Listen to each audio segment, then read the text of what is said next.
दिल्ली नगर निगम की 5 सीटों पर हुए उपचुनाव के नतीजे पेश हो गए। आपको बता दें कि 5 में से 4 सीटें आम आदमी पार्टी ने जीत ली है, तो वहीं एक सीट कांग्रेस की झोली में गई है। इन चुनावों में बीजेपी को एक बड़ा झटका लगा है। बीजेपी ने अपनी शालीमार बाग की जीती हुई सीट को भी इस बार खो दिया है। दिल्ली के एमसीडी चुनावों से पहले हुए इन उपचुनावों को एमसीडी चुनावों का सेमीफाइनल माना जा रहा था। हालांकि इन चुनावों में जीत के बाद आम आदमी पार्टी बेहद गदगद नजर आ रही है। इस मुद्दे पर हमने दिल्ली एमसीडी में आम आदमी पार्टी के प्रभारी दुर्गेश पाठक से बात की, तो उन्होंने क्या कुछ कहा, आइए आपको सुनाते हैं। दिल्ली नगर निगम के उपचुनावों में 5 में से 4 सीटों पर आम आदमी पार्टी की झाड़ू ने जोरदार जीत दर्ज की है। इस वक्त दिल्ली एमसीडी में आम आदमी पार्टी के प्रभारी दुर्गेश पाठक जी हमारे फोन लाइन पर हैं। दुर्गेश जी, स्वागत है आपका और आपको बहुत बहुत शुभकामनाएं। जिस तरह से 5 में से 4 सीटें आम आदमी पार्टी की झोली में गई है, क्या कहना चाहेंगे? बहुत बहुत बधाई और आपके दर्शकों को भी ढेर सारी शुभकामनाएं। देखिए, एक ही चीज कहना चाहता हूं कि इन चुनावों में दिल्ली की जनता ने भारतीय जनता पार्टी का सुप्र साफ कर दिया। भारतीय जनता पार्टी को 0 सीट आई है। 15 सालों से भारतीय जनता पार्टी एमसीडी में शासित है और जिस तरह से उन्होंने मिसरूल किया, जिस तरह से हर तरफ करप्शन, पूरी दिल्ली की कहीं भी चले जाएं गली एकदम हर गली गंदी मिलेगी आपको जी। उसका नतीजा दिल्ली सरकार ने उनको दिया है। उसका नतीजा दिल्ली की जनता ने दिया। दिल्ली की सरकार के ऊपर, अरविंद केजरीवाल जी के ऊपर जो भरोसा है, उस भरोसे का कायम किया है।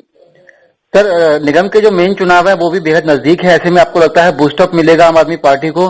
क्योंकि गुजरात में जिस तरह से म्युनिसिपल चुनावों में आपकी पार्टी ने शानदार प्रदर्शन किया, उसके बाद दिल्ली से एक अच्छी खबर आई है, तो क्या आने वाले एमसीडी चुनावों के लिए आपकी तैयारी और तेज होगी? बिल्कुल, इससे एक तरीके से सेमीफाइनल था और आम आदमी पार्टी को दिल्ली की जनता ने बहुत ही जबरदस्त तरीके से जिताया है। तो मैं तो इसको मानता हूं कि एक अच्छा ट्रेंड है। दिल्ली की जनता का धैर्य टूट चुका है। दिल्ली की जनता ने मान लिया है कि भारतीय जनता पार्टी ने जिस तरह से 15 सालों में दिल्ली को बर्बाद किया है जी, अब दिल्ली की एमसीडी को भी अरविंद केजरीवाल को देना चाहिए। सर, एक पूर्वी दिल्ली की सीट आप अपने हाथ से खो चुके हैं, जो चौहान बांगर की सीट थी। यहाँ पर मतीन अहमद के बेटे जुबैर अहमद विजयी हुए हैं। क्या लगता है कहाँ पर कमी रही सीट पर? क्योंकि विधायक भी जी हर चुनाव में कुछ सीटें आप जीते हैं, कुछ सीटें आप हारते हैं। महत्वपूर्ण चीज ये है कि ये इलेक्शन बीजेपी की मिसरूल के ऊपर लड़ा गया और बीजेपी का सुपड़ा साफ हो गया इलेक्शन। लगता है चौहान बांगर पर भीतरघात का सामना करना पड़ा पार्टी को। जिस तरह से सिटिंग विधायक और कैंडिडेट के बीच में लगातार कुछ खींचतान की खबरें आ रही थी, उसका नुकसान पार्टी को उठाना पड़ा। इन सब चीजों को हम एनालिसिस करेंगे, लेकिन फिलहाल तो मैं यही कहूंगा कि बड़ा पिक्चर ये है कि भारतीय जनता पार्टी 0 हुई, साफ हुई, उसका सुपड़ा पूरी तरह साफ हुआ। चलिए, बहुत बहुत शुक्रिया बातचीत के लिए और आपको शुभकामनाएं भी जीत के लिए। Thank you. तो सीधे तौर पर आम आदमी पार्टी ने सीलमपुर यानी कि चौहान बांगर की सीट गंवाने पर क्या कुछ कहा, यह आपने सुना। इसके साथ ही दिल्ली में एमसीडी चुनाव में बीजेपी को कोई भी सीट ना मिल पाने पर आम आदमी पार्टी का साफ तौर पर कहना है कि दिल्ली में निगम शासन से दिल्ली के लोग दुखी हैं और जो परिणाम है वो कहीं ना कहीं आने वाले एमसीडी चुनावों को लेकर एक बड़ा संकेत भी दे रहे हैं। इन चुनावों में हार के पीछे आखिर क्या बड़ी वजह है, इसको लेकर हमने बीजेपी नेता और नॉर्थ एमसीडी के महापौर जयप्रकाश से भी बातचीत की। सुनिए उन्होंने क्या कुछ कहा और कैसे अपनी पार्टी का डिफाइन करने की कोशिश की। जयप्रकाश जी, स्वागत है आपका। सर, नमस्कार। जिस तरह से रिजल्ट आया, कैसे देखते हैं? 5 सीटों पर आम आदमी पार्टी ने करारी शिकस्त दी है, एक पर कांग्रेस की जीत हुई है, बीजेपी कहीं नजर नहीं आई। देखिए, जो इलेक्शन था वो 5 सीटों पर था, जिसमें 4 सीटें आम आदमी पार्टी की थी जी और 1 सीट भाजपा की थी। तो जो 4 सीटें आम आदमी की पार्टी की थी, उसमें से 1 सीट उन्होंने खो दी है और 1 सीट भाजपा ने अपनी सीट खोई है। तो हमने जो अपनी सीट खोई है उसकी हम समीक्षा कर रहे हैं, किन कारणों से वो सीट है, क्योंकि वो हमारा अपना क्षेत्र था। लेकिन पिछले 2 साल से वो पार्षद नहीं था जी, आम आदमी पार्टी के विधायक वहाँ काम कर रहे थे। लेकिन कोई भी जीत हो या हार हो, कुछ न कुछ सिखाता है। तो इसे सीख करके हम समीक्षा करेंगे और आगे जनता की सेवा करेंगे। जयप्रकाश जी, आप कह रहे हैं कि आपने सिर्फ अपनी 1 सीट खोई है, जबकि दिल्ली की तीनों नगर निगम में आपकी सरकार है और दिल्ली के अंदर कई विधायक हैं भाजपा के। ऐसे में क्या सिर्फ लगता है ये कह देना काफी है कि हम तो सिर्फ अपनी 1 सीट हारे हैं? नहीं, जो बाई इलेक्शन हो किस कारण से रहे थे, जो 4 पार्षद विधायक बन गए थे आम आदमी पार्टी के, इसका मतलब उन्होंने अपनी सीटें खाली की थी जी। और एक हमारा जो पार्षद जिसकी दुखद मौत हुई थी, उसके ऊपर बाई इलेक्शन हो रहा था।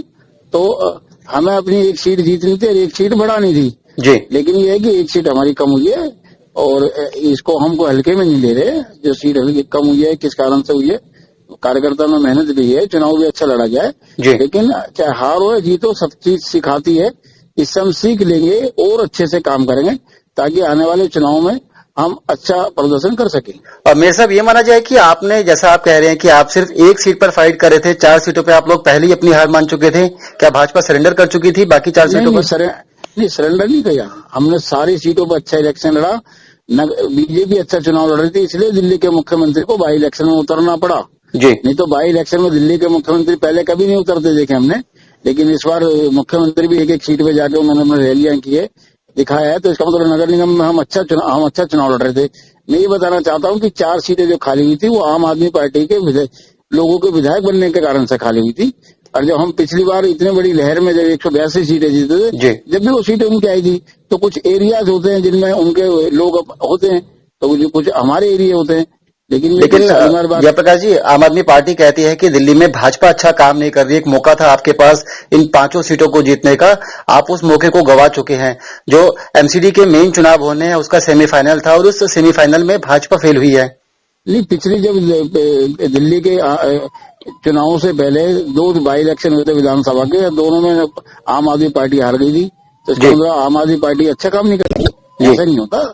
जो हर चुनाव का, हर वार्ड का एक अपना समीकरण होता है, लेकिन जो चुनाव हम आ रहे हैं हम उसकी समीक्षा करेंगे।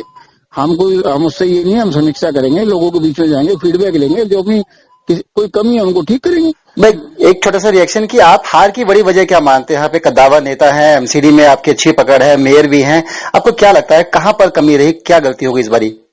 देखिए, पोलिंग बहुत कम हुआ जी। शालीमार बाग के अंदर देखा जाए तो जो हमारा पोस्ट एरिया था वहाँ पोलिंग बहुत कम हुई, जो स्लम एरिया था वहाँ ज्यादा पोलिंग हुई। तो पोलिंग कम होने के कारण से भी लोगों वोटर, क्योंकि बाई इलेक्शन में लोगों का ज्यादा मन नहीं होता, एक वातावरण नहीं बन पाता जी, ये भी एक कारण है।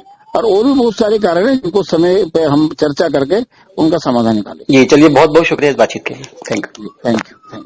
तो सुना आपने नॉर्थ एमसीडी के महापौर जयप्रकाश ने कैसे अपनी पार्टी का बचाव करते हुए कहा कि वो इन चुनावों में अच्छी टक्कर दे रहे थे, लेकिन जो वोटिंग थी वो सबसे ज़्यादा स्लम और जेजे क्लस्टर से हुई, इसलिए बीजेपी को इन चुनावों में कोई जीत नहीं मिल पाई। हालांकि इन चुनाव में सबसे बड़ी अच्छी खबर कांग्रेस के लिए है। दिल्ली में संजीवनी ढूंढने का काम कर रही कांग्रेस के लिए चौहान बांगर सीट पर जुबैर अहमद की जीत एक संजीवनी के समान है।